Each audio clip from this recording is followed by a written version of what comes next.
신명기 29장 1절부터 9절까지 제가 봉독합니다. 호렙에서 이스라엘 자손과 세우신 언약 외에 여호와께서 모세에게 명령하여 모압 땅에서 그들과 세우신 언약의 말씀은 이러하니라. 모세가 온 이스라엘을 소집하고 그들에게 이르되 여호와께서 애굽 땅에서 너희의 목전의 바로와 그의 모든 신하와 그의 온 땅에 행하신 모든 일을 너희가 보았나니 곧 그 큰 시험과 이적과 큰 기사를 내 눈으로 보았느니라. 그러나 깨닫는 마음과 보는 눈과 듣는 귀는 오늘까지 여호와께서 너희에게 주지 아니하셨느니라. 주께서 40년 동안 너희를 광야에서 인도하셨거니와 너희 몸에 옷이 낡아지지 아니하였고 너희 발에 신이 헤어지지 아니하였으며 너희에게 떡도 먹지 못하며 포도주나 독주를 마시지 못하게 하셨음은 주는 너희의 하나님 여호와이신 줄을 알게 하려 하심이니라. 너희가 이곳에 올 때에 헤스본 왕 시온과 바산 왕 옥이 우리와 싸우러 나왔으므로 우리가 그들을 치고 그 땅을 차지하여 르우벤과 갓과 므낫세 반지파에게 기업으로 주었나니. 같이 읽겠습니다. 그런즉 너희는 이 언약의 말씀을 지켜 행하라. 그리하면 너희가 하는 모든 일이 형통하리라. 아멘.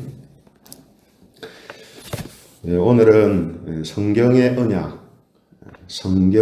언약 이런 제목을 가지고 말씀을 함께 나누겠습니다.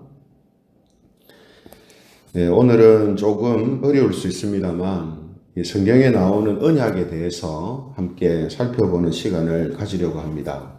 언약이라는 말은 하나님께서 사람들에게 약속하시는 것을 말하는 것이죠. 이 언약은 성경과 하나님의 역사에 있어서 가장 중요한 개념 중에 하나가 됩니다. 그래서 이 언약에 대해서 잘 이해를 하지 못하면 성경 전체를 이해하는데 심각한 오류를 일으키게 되는 것입니다. 그만큼 이 성경에 나오는 언약은 아주 중요합니다. 그래서 언약이라는 것을 보면 크게 이 은혜 언약과 행위 언약으로 구분을 하게 되거든요. 은혜 언약과 행위 언약으로 구분을 하게 되는데 그 중에 은혜 언약은 하나님께서만 사람에게 약속하시는 편무 언약을 말합니다. 그러니까 쌍방이 약속하는 게 아니고 하나님만 약속하는 거예요. 이걸 은혜 언약입니다. 또 은혜 언약은요, 메시아를 통해서 구원하시겠다 하는 메시아 언약이라고도 합니다. 왜냐하면 하나님의 약속은 항상 이 메시아와 관련된 약속이시기 때문에 이 은혜 언약은 곧 편무 언약이면서 메시아 언약이다 하는 거죠. 이에 비해서 행위 언약은 어떤 성격을 갖고 있냐면 사람은 율법을 지키고 하나님은 구원과 복을 주시겠다라고 쌍방이 약속하는 쌍무 언약이라고 합니다. 쌍무 언약. 행위 언약은 내가 이런 행위를, 사람은 이런 행위를 하고 그걸 보고 하나님은 복을 주든 저주를 주게든 하겠다 하는 약속이 이 행위 언약이고 쌍무 언약이에요. 그래서 사람이 지키는 것이 율법이기 때문에 율법 언약이라고도 말할 수가 있습니다. 그래서 성경의 언약은요, 이렇게 은혜 언약과 행위 언약으로 분명하게 구분이 되어 있거든요. 따라서 우리가 성경을 이제 해석할 때 이 약속에 대한, 언약에 대한 말씀이 나올 때요, 은혜 언약에 관련된 말씀을 행위 언약으로 해석하거나 행위 언약에 관련된 말씀을 은혜 언약으로 해석하면 반대로 해석을 하는 게 되는 겁니다. 그렇게 되면 하나님의 뜻을 오해하거나 왜곡하는 중대하고 위험한 혼란이 이제 오게 되는 거죠. 그렇지 않습니까? 그죠? 하나님께서 일방적으로 하나님만 약속하는 건데 그것을 만약에 하나님과 사람이 같이 약속하는 것처럼 이해한다거나 하나님과 사람이 서로 쌍방이 약속한 것을 이걸 마치 하나님이 혼자 약속하신 것처럼 생각한다면 심각한 이제 문제가 생기는 거죠. 그래서 오늘 본문 제 1절에 이제 보시면요. 어떤 내용이 나오냐면 호렙산에서 세워진 이 언약에 대한 말씀이 나오는데 1절에 이렇게 되어 있습니다. 호렙에서 이스라엘 자손과 세우신 언약 외에 여호와께서 모세에게 명령하여 모압 땅에서 그들과 세우신 언약의 말씀은 이러하니라 이렇게 되어 있어요. 호렙이라는 것은 시내산을 말하거든요. 호렙산이라고도 하고 시내산이라고 하는데 출애굽기 19장에 보면요. 이스라엘이 이 출애굽한 후에 하나님께서 시내산에서 모세를 통해 십계명과 율법을 주시면서 이스라엘 자손과 약속하시는 장면이 나옵니다. 그 약속이 뭐냐 하면 이스라엘이 앞으로 율법에 대한 행위에 따라 즉 순종하느냐 불순종하느냐 지키느냐 안 지키느냐에 따라서 하나님이 복을 주시거나 저주를 당하게 하겠다라고 하는 쌍무계약이고 행위언약이고 율법언약입니다. 시내산 언약은. 율법을 지키면 복을 주고 율법을 지키지 않으면 저주를 주겠다 하는 이 언약이 시내산 언약이에요. 근데 이 시내산 언약을 오늘 출애굽 1세대는 지키지 못합니다. 그래서 우리가 알고 있듯이 그들은 가나안 땅에 들어가지 못하고 모두 광야에서 죽게 되는 일이 생기죠. 왜 그렇습니까? 시내산 언약을 그들이 지키지 못한 거예요. 율법을 지켜서 하나님의 복을 받겠다 하는 이 약속을 그들이 지키지 못하는 거죠. 그래서 이제 가나안 땅에 곧 들어가는 출애굽 2세대한테 다시 한번 시내산 언약을 알려주는 것이 이 모압입니다. 모압 땅.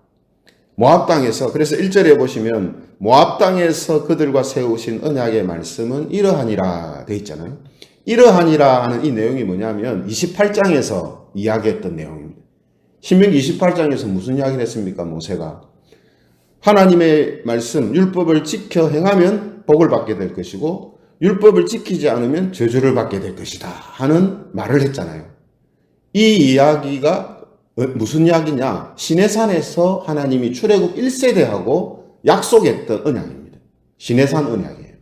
그래서 이제 가나안에 들어가는 출애굽 2세대한테 모압 땅에서 다시 한번 시내산 언약을 이야기하시면서 출애굽 2세대도 이 시내산 언약에 참여시키는 거예요. 결국 시내산 언약과 호렙산 언약은 같은 겁니다. 어떻게 같습니까? 행위 언약입니다.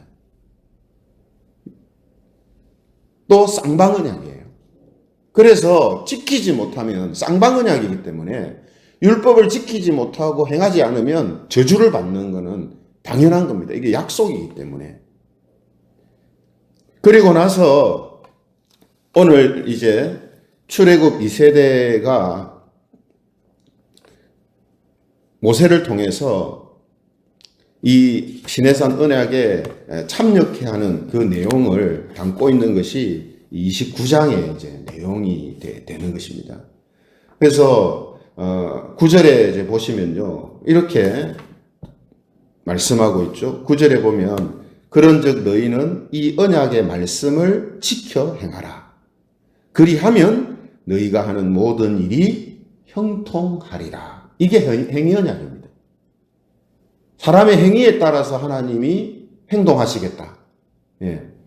말씀을 잘 지키면 복을 주고 말씀을 지키지 않으면 저주를 내리겠다. 이 약속이 이제 출애굽 2세대하고도 같이 약속에 참여하게 이제 되는 것이죠. 그러나 우리가 알고 있는 것처럼 이 행위 언약, 시내산 언약, 또 이 모압 언약은 이스라엘의 역사를 통해서 출애굽 2세대뿐만 아니고 이스라엘 백성들이 지키지 못하는 것으로 증명이 되었습니다. 그래서 나라가 망하고, 그죠?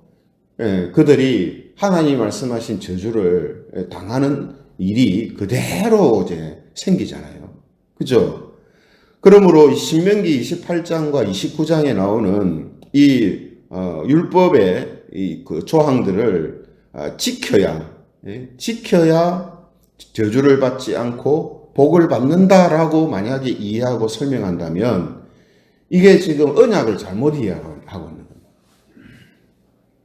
신명기 28장과 29장은 율법 말씀 잘 지키면 복 받는다는 걸 이야기하는 게 아닙니다. 행위 언약은 사람들이 지킬 수 없는 것이다라는 것이 증명된 것을 지금 이야기하는 거예요. 그러니까 행위 언약은 사람이 지킬 수 없는 건데 이 말씀을 가지고 또다시 예? 말씀을 지키면 복을 받는다. 말씀 안 지키면 저주받는다. 그러니까 말씀을 지켜야 된다. 이렇게 말하는 건요. 행위 언약에 참여시키는 게 된단 말이에요.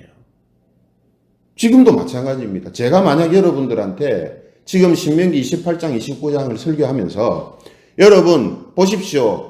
말씀 안 지키면 저주받습니다. 말씀을 지켜야 복받습니다. 그러니 여러분들도 말씀을 지키세요. 우리는 말씀을 지켜야 됩니다. 이렇게 말한다면 지금 제가 여러분들을 신해산 언약에 참여시키는 거란 말이에요. 그러나 되는 겁니까? 안 되는 겁니까? 안 되는 겁니다. 이건 증명된 거예요. 그렇잖아요. 이게 그래서 중요하다는 겁니다. 이래서 언약에 대해서 바르게 이해하고 성경을 보는 것이 중요하다는 거예요. 제가 또다시 여러분들을 하지도 못할 일에 끌어들이는 그런 잘못을 제가 할 수가 있다는 말이죠. 그렇게 잘못했던 사람들이 누구냐면 바리새인들입니다. 바리새인들. 그래서 백성들이 자기도 지키지 못하면서 백성들도 지키지 못할 것을 지켜서 구원과 복을 받아야 한다라고 가르친 사람들이 바리새인들이란 말이에요. 그래서 예수님께서는 이런 바리새인들한테 외식하는 자들, 왜 외식입니까? 자기도 못 지키면서 자꾸 백성들한테 지키라고 한단 말이에요. 예? 자기도 지켜서 복을 못 받으면서 구원을 못 받는데 백성들한테는 자꾸 지켜서 구원과 복을 받아야 된다고 가르친단 말이에요. 그게 외식이란 말이에요. 그래서 예수님은 이런 바리새인들한테 화가 있을 거다라고 그들을 엄청나게 책망하시죠. 왜냐하면 잠깐 뭘 몰라서 이해 못해서 잘못 가르치는 게 아니라 이거는 은혜 언약으로 하나님께서 사람들을 이끄시기를 원하는데 행위 언약으로 살아가라고 지금 가르치고 있는 거기 때문에 결국 구원받지 못하는 길로 밀어붙이는 게 된단 말이에요. 그래서 마태복음 23장 13절에 보면 이런 말씀이 있습니다. 마태복음 23장 13절 화 있을진저 여러분 잘 들어야 됩니다. 그죠? 외식하는 서기관들과 바리새인들이여 너희는 천국 문을 사람들 앞에서 닫고 너희도 들어가지 않고 들어가려 하는 자도 들어가지 못하게 하는도다. 뭐 어떻게 닫았다는 말입니까? 이 사람들이 천국 문을. 예? 지금 제가 말씀드리고 있는 바로 이런 방식으로 천국 문을 닫은 거예요. 율법을 지켜야 구원받고 복을 받는다. 이게 천국 문을 닫는 이야기입니다. 왜죠? 아무도 그 방식으로 천국에 들어갈 수가 없단 말이에요. 누가복음 11장 52절에도 예수님께서 진노하시면서 말씀합니다. 누가복음 11장 52절 화 있을진저 너희 율법 교사여 너희가 지식의 열쇠를 가져가서 너희도 들어가지 않고 또 들어가고자 하는 자도 막았느니라 하시니라. 율법 교사여 이렇게 하잖아요. 그러니까 율법을 가지고 지금 잘못하고 있는 것을 이야기합니다. 그래서 여러분 다 그런 건 아니지만요. 교인들이 신앙생활을 오래 했는데도 불구하고요. 자꾸 자기가 행위에 대해서 내가 이렇게 했는데 구원받겠나? 내가 이렇게 못했는데 천국 가겠나? 이런 생각을 자꾸 가지게 되는 것은 어떤 측면에서는 저 같은 설교자들이 교인들을 자꾸 행위 언약으로 밀어붙이기 때문에 그래요. 신해산 언약으로 자꾸 살라고 하니까 교인들이 그런 설교를 자꾸 들으니까 내가 이런 행위를 했는데 내가 못했는데 천국 가겠나 이렇게 생각을 자꾸 한단 말이에요. 그게 엄청나게 잘못된 겁니다. 그래서 서두에 말씀드린 것처럼 이 언약에 대한 바른 이해는 정말 중요한 겁니다. 그래서 저 같은 설교자, 목회자도 이 언약을, 성경에 나온 언약을 잘못 이해하게 되면 엉뚱한 이야기를 자꾸 하게 될 수밖에 없어요. 그래서 항상 구약은 신약의 빛 아래에서 보고 그것을 이해해야 됩니다. 안 그러면 또다시 구약에서 실패한 길로 자꾸 몰아붙이는 이런 상황이 돼버리거든요. 그렇죠? 그러므로 사람은 자기 스스로가 가진 능력과 노력으로는 율법을 지킬 수 없으며 구원과 하나님의 복을 받을 수 없는 존재입니다. 이게 이스라엘 역사를 통해서 하나님이 증명시키는 거예요. 그래서 오늘 본문 2절과 3절에 보면 무슨 이야기를 합니까? 하나님께서 이스라엘 자손들이 보는 앞에서 행하신 출애굽의 기적, 또 광야에서 큰 시험과 이적과 이 기사, 이것을 이스라엘 백성들한테 보여주셨다 했잖아요. 그죠? 그런데 출애굽 1세대는 이런 엄청난 기적들을 보고서도 그들은 하나님을 믿고 섬기지 못할 뿐만 아니라 말씀을 지켜 행하지를 않습니다.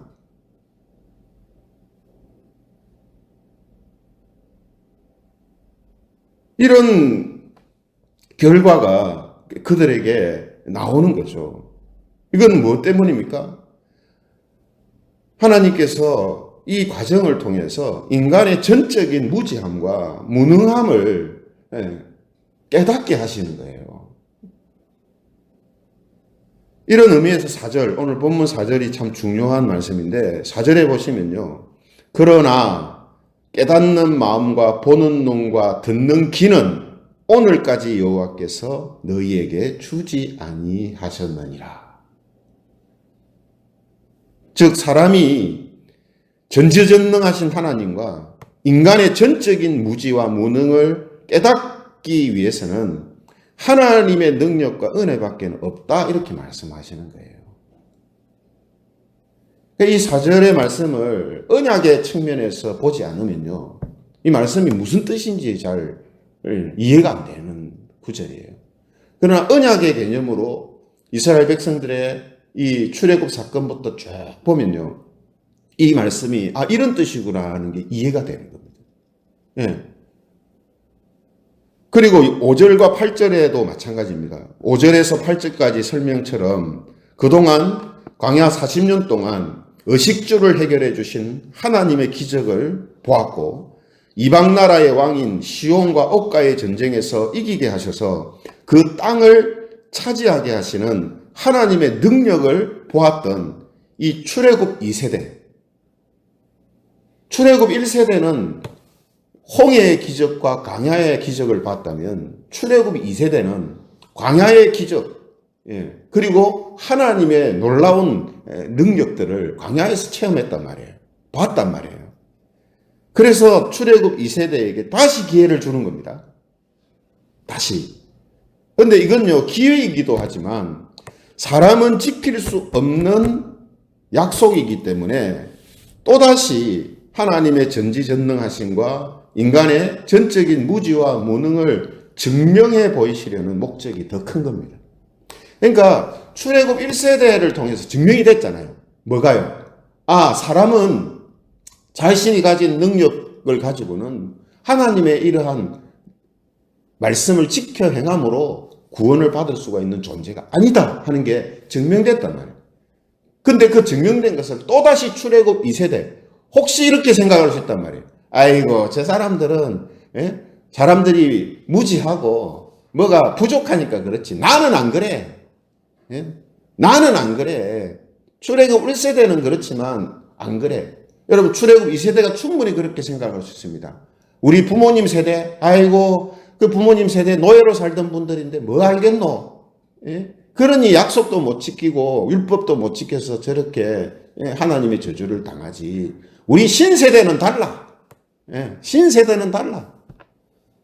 우리는 새로운 세대야. 옛날 9세대하고는 달라. 우리는 충분히 할 수 있어. 이렇게 생각한단 말이에요. 그래서 출애굽 2세대도 다시금 시내산 언약에 참여시키시면서 그들에게 하나님의 놀라운 기적들을 광야에서 보게 하신 거예요. 그리고 요단강을 가르고 들어가시는 하나님의 기적을 보게 하시는 거예요. 그런데 결과는 또 어떻습니까? 출애굽 2세대, 신세대라고 말하는, 예? 9세대보다 훨씬 지성이 뛰어나고 지각이 뛰어나고 행동력이 있는 그런 사람들인데 안 된단 말이에요. 안 된다. 그걸 증명해 보여주는 게 지금 이 모압 언약입니다. 출애굽 2세대에게 지금 하나님이 하시는 거예요. 그죠? 그래서 결국 이스라엘의 역사는요, 긴 또 의미에서 보면 결국은 하나님의 백성들을 구원하신다라는 그 약속을 하나님이 이루어 가시면서 동시에 인간의 전적인 무지와 무능을 이스라엘을 통해서 하나님은 또 드러내시는 거예요.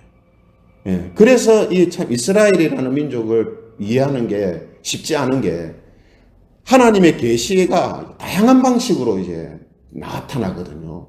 그래서 이것이 정리되지 않으면 막 언약을 잘못 이해하면 뒤죽박죽 되는 것처럼 이스라엘 민족에게 하나님이 계시하는 것을 잘못 이해하게 되면 이것도 뒤죽박죽이 되는 거예요. 그래서 우리가 성경을 잘 이해하는 이것이 정말 중요하다는 말이죠. 그러므로 여러분 오늘 이스라엘 출애굽 역사와 가나안 입성의 이 과정 속에서는 하나님은 출애굽 1세대와 2세대, 구시대와 신세대를 통하여서 이것은 옛사람이기 때문에 안 되는 거고 신세대이기 때문에 되는 거다 하는 그런 성격이 아니라 인간은 전적으로 하나님과 약속을 한 것을 지킴을 통해서 구원과 복을 받을 수 있는 존재가 아니다라는 것이 증명되어지는 사건이 바로 이 출애굽 그리고 가나안 입성 사건이란 말이죠. 그러나 여러분 우리가 그래서 감사한 게 뭡니까? 감사한 게 하나님께서는 하나님이 사랑하시는 사람 우리들한테는 오늘 4절에 말씀하신 깨닫는 마음과 보는 눈과 듣는 귀를 주셨다는 거예요. 하나님이 이것을 우리에게 주시지 않으면 우리도 똑같이 출애굽 1세대, 2세대처럼 그렇게 살 존재란 말이에요. 그래서 우리가 구원이 하나님의 은혜라고 할 수밖에 없는 이유가 여기 있는 거예요. 우리는 아무리 뛰어난 사람이라도 우리 스스로 하나님의 의를 만족시켜서 구원을 얻고 복을 얻을 수 있는 사람이 없어요. 근데 이 사실을 아무리 기적을 보고 아무리 하나님의 능력을 체험해도 사람들은 깨닫지를 못한다는 거예요. 잠깐 깨닫는 것 같고 아는 것처럼 하다가도 나중에는 결국은 또 모르는 자로 깨닫지 못한 자로 그렇게 사는 것이 이게 인간이란 말이죠. 그러나 말씀드린 대로 하나님께서는 우리에게 바로 이 깨닫는 마음과 보는 눈과 듣는 귀를 주셨어요. 그래서 예수님이 사람들한테 말씀하실 때 던지는 첫 말이 뭐였습니까? 귀 있는 자는 들을지니라 이거였잖아요. 귀 있는 자는 들을지니라. 듣는 귀를 주신 자들은 알아듣는다 이 말이에요. 알아듣는다. 깨닫는다 이 말이죠. 그래서 예수님께서는 마태복음 13장 16절 17절에 이런 말씀을 하십니다. 마태복음 13장 16절 17절에 보면 그러나 너희 눈은 봄으로 너희 귀는 들음으로 복이 있도다. 내가 진실로 너희에게 이르노니 많은 선지자와 의인이 너희가 보는 것들을 보고자 하여도 보지 못하였고 너희가 듣는 것들을 듣고자 하여도 듣지 못하였느니라. 이건 단순히요 예수님을 눈으로 보고 예수님이 하시는 말씀을 귀로 못 들었다 못 들었다 하는 걸 이야기하는 게 아닙니다. 그러면 우리도 못 들은 거죠 사실은. 예수님의 말씀은 예수님 못 봤잖아요 우리도. 그죠? 이건 눈으로 예수님을 봤냐 귀로 예수님 음성을 들었냐 이걸 이야기하는 게 아닙니다. 깨닫게 하시는 뭘요? 하나님의 전지전능하신 유일한 구원자시며 이 세상의 주인이신 하나님이심을 알고 깨닫는 것. 동시에 인간의 전적인 무지와 무능함 하나님의 구원과 복을 자기의 능력과 힘으로 도저히 받을 수 없는, 절대로 받을 수 없는 인간의 한계를 깨닫고 보고 듣는 것을 이야기하는 거예요. 이걸 우리 하나님이 우리한테 주셨다. 이걸 알기 때문에, 이걸 봤기 때문에 우리는 내가 아무리 다른 사람에 비해서 비교했을 때 뛰어난 사람이라고 사람들이 다 인정해도 하나님 앞에서는 저는 죄인입니다.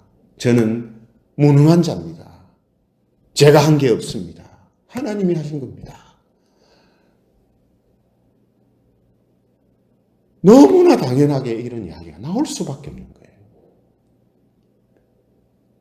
그래서 여러분, 우리가 이런 하나님의 구원의 이제 은혜에 대하여서